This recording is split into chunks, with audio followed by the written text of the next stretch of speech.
230 ka mga fire volunteers sa 23 ka mga barangay sa Dakben sa Sugbo, gikuhaan sa ilang allowance ang reklamo sa mga fire auxiliary nagtumong pagtimaan sa Fire Prevention Month.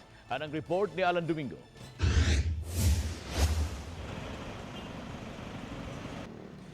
Duha ka buwan na nga wala makadawan sa ilang tag 3,000 pesos nga binuwang allowance gikan sa Cebu City Hall ang mga fire auxiliary.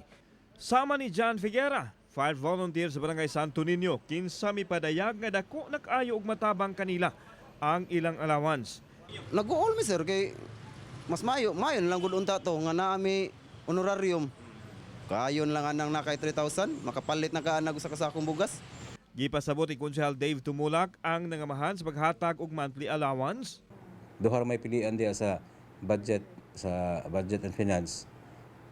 Wa man gi-approve, gi-slash. Karon wala. Nasayran nga maabot sa 23 ka mga barangay sa Dakben Sugbo ang adunay fire trucks nga gidumala sa mga volunteers.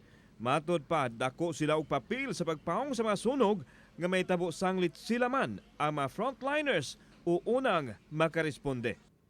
Isag wala mi honorarium, trabaho lang gini amo.